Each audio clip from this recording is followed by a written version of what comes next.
திருவாரூரை சேர்ந்த பாரத் கல்வியியல் கல்லூரியின் சார்பாக இன்றைக்கு நம்முடைய அதனுடைய நிறுவனர் கதிரன் அவர்கள் 2 ஊனமுற்றவர்களுக்கு காத்தையன் அவர்களுக்கும் விஜய ரமணி என்பவருக்கும் 2 பேருக்கும் அவர் தன்னுடைய கல்வியியல் கல்லூரியிலே இலவசமாக அந்த அனுமதி சீட்டை வழங்குகிறார்.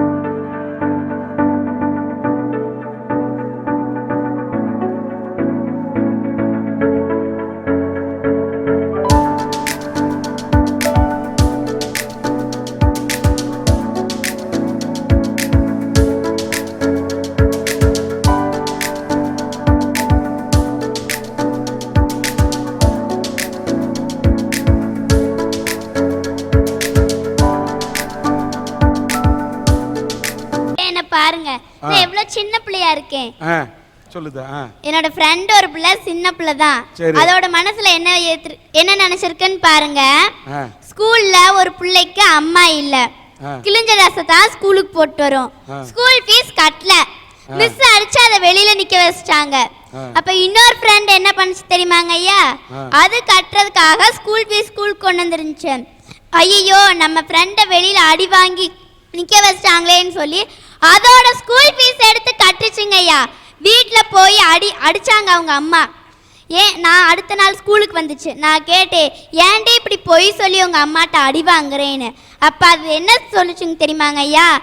எங்க அம்மா அடிச்சது எனக்கு அடியா தெரியல, சந்தோஷமா தான் தெரிஞ்சிச்சு. பாப்பா, என் ஃப்ரெண்ட் ஒருத்தர் இருக்கா, ஸ்கூல் ஃபீஸ் கட்டணும்டான்னு சொல்லிட்டு எங்க அப்பாட்ட இருந்து 150 ரூபா வாங்கிட்டு வந்தேன். அதை வாங்கி ஸ்கூல் பஸ் கட்ட இன்னும் 1 வாரம் இருக்கு, அப்புறமேல் கட்டிக்கிறோன்னு சொல்லிட்டு அந்த பீஸை கூப்பிட்டு கொடுத்து 2 பேரும் சினிமாவுக்கு போய் மொண்டிகால் போட்டு டீச்சர்கிட்ட வை வாங்கணுமா. அண்ணா நீங்க அப்படி இருந்தீங்கன்னா உங்க ஃப்ரெண்டு உங்களை மாதிரி தான் இருப்பான். கம்முன்னு உட்காருங்கண்ணா. ஏன்பா அந்த பொண்ணு மனசு முள்ள மாதிரி இருக்கக்கூடிய ஒரு புள்ளைய பத்தி பேசினா நீ முள்ள மாதிரிய பத்தி பேசிட்டு இருக்க. அப்ப நான் கேட்டேன், ஏன் இப்படி பொய் சொல்லி உங்க அம்மாட்ட அடி வாங்குறேன்னு. அப்ப அது என்ன சொல்லிச்சு தெரியுமாங்க ஐயா? எங்க அம்மா அடிச்சது எனக்கு அடியா தெரியல, சந்தோஷமா தான் தெரிஞ்சிச்சுன்னு சொல்லுச்சுங்க ஐயா. நான் ஒரு ஆள் அடி வாங்கினதை வச்சு அந்த பிள்ளை எவ்வளவு சந்தோஷப்பட்டுச்சா. அப்ப நான் சிந்திச்சேங்க ஐயா, இனிமேல் அடுத்தவங்களுக்கு உதவி செஞ்சு அவங்க படுற சந்தோஷத்துல தான் நம்மளும் வாழணுங்கிறத.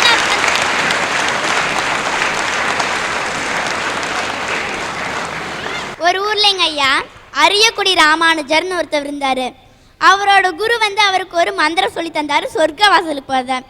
இது நீ உன் மனசுக்குள்ளேயே வச்சுக்கணும்டா, வெளியில யார்ட்டையும் சொல்லக்கூடாது, சொன்னா உன் தலை வெடிச்சிருன்னு சொன்னாரு.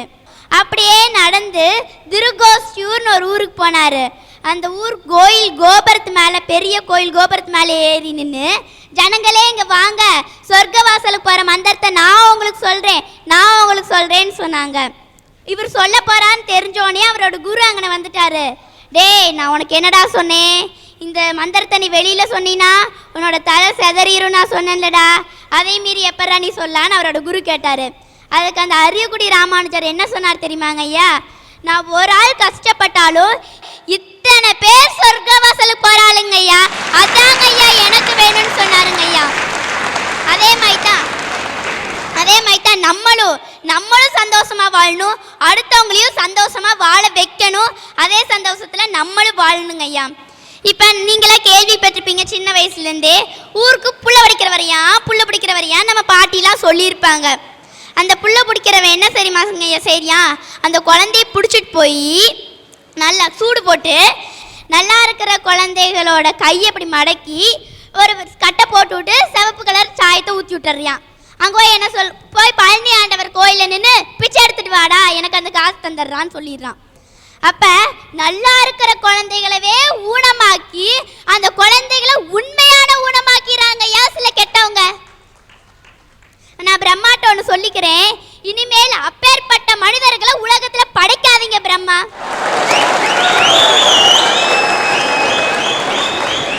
இப்ப எனக்கு ஒரு பிறந்த நாள் வருதுங்க ஐயா.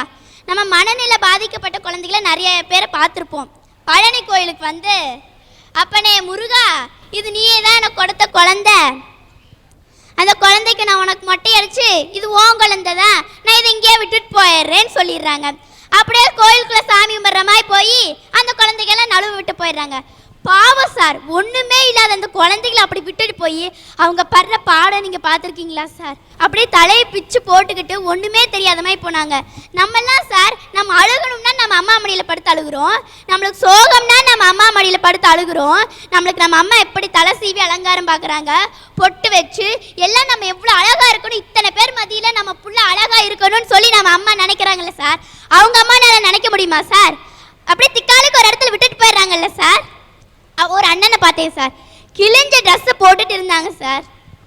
நம்மளே என்ன பண்ணுறோம், ஒரு நோம்பி வந்தாலும் ஒரு பிறந்த நாள் வந்தாலும் 10,000 1000 சொல்லி போட்டு புது ட்ரெஸ் வாங்கி நல்லா ஜாலியாக நடந்து போகிறோம். அவங்களால அப்படி போட முடியுமா சார்? இவ்வளோ கஷ்டப்படுறாங்க, அதை நம்ம கொஞ்சம் நினச்சி பார்க்கணும்ல சார்.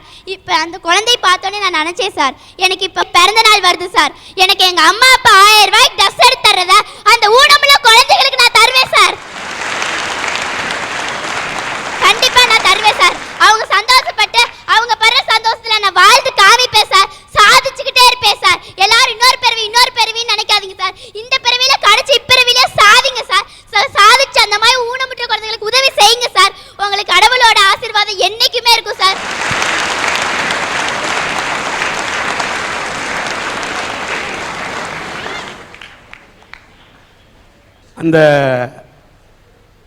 இந்த குழந்தை பேசுனது எனக்கு என்ன முருகனை இறங்கி வந்து பேசுன மாதிரி இருந்தது. அந்த குழந்தை சொல்ற மாதிரி எத்தனை பேர் பழனி கோயிலுக்கு வரவங்க ரொம்ப வேதனைக்குரிய விஷயம், மனநிலை சரியில்லாத குழந்தைகளை வீட்டில் வச்சு பாதுகாக்க முடியலன்னு மொட்டை அடிக்கிற மாதிரி அழைச்சிட்டு வந்து அந்த பிள்ளைங்களை அனாதையா அப்படியே விட்டுட்டு போயிடுறாங்க சார். முருகன் பார்த்துப்பான்னு என் அப்பா முருகனை பார்த்து எல்லாரும் அப்பா அப்பான்னு கூப்பிட்டதுக்காக அந்த அப்பா அப்பான்னு கூப்பிட்டதே தப்பா?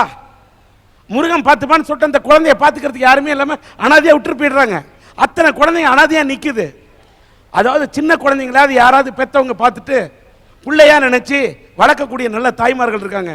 சில குழந்தைங்களோட கை காலெல்லாம் உடைச்சி ஊனமாக்கி அதில் ரத்தம் ஊத்துற மாதிரி சாயத்தை ஊற்றி பிச்சை எடுக்க விடுறான். அந்த குழந்தையெல்லாம் ஊனமாக்கிடுறானோ. கொஞ்சம் வயசு வந்த மனநிலை குன்றிய பெண்களை கொண்டாந்து விட்டு போனோன்னு அந்த பெண்களை கூட சில இதயம் இல்லாத பாவிங்க கற்பழிச்சு அந்த மனநிலை தெரியாத அந்த பெண்ணே ஒரு குழந்தை, அவ கையில குழந்தைய கொடுத்தோன்னு அவ அந்த கையில அந்த குழந்தைய வச்சுக்கிட்டு அப்படியே நடுத்தருவில் நிராதரவா நிக்கிறாள. யார் சார் இதெல்லாம் எங்க போய் சொல்றது? யோசிச்சு பாருங்க.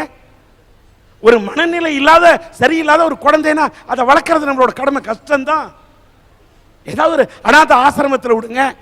இதை போன்ற கருணையோடு பேசக்கூடிய இந்த சுஜிதர்ஷினி போன்ற குழந்தைகளின் இதயத்தில் கருணையை பிறக்க வைத்து அவர்களுக்கெல்லாம் ஒரு நல்ல வாழ்க்கை அப்பன் முருகன் கொடுப்பான்.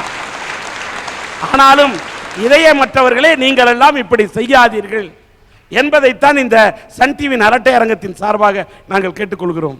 ஒன்ன மாதிரி பொண்ணு உன்னுடைய பிறந்த நாளை கூட நான் கொண்டாட மாட்டேன், அந்த குழந்தைகளுக்கு நீ 1000 ரூபாய் கொடுப்பேன்னு சொன்னதை பார்க்கும் போதாவது பணம் படைத்தவர்கள் இந்த உலகத்தில் பணம் படைத்தவர்களாக பிறந்தால் மட்டும் போதாது, நல்ல மனம் படைத்தவர்களாக இருக்க வேண்டும் என்று இதை போன்று மனநிலை குன்றியவர்களுக்கும் அனாதை குழந்தைகளுக்கும் அவர்கள் அள்ளி வழங்க வேண்டும் என்ற எண்ணத்தை உருவாக்கியதற்காக உன் பிஞ்சு இதயத்தை பார்த்து நீ இருக்கும் திசையை பார்த்து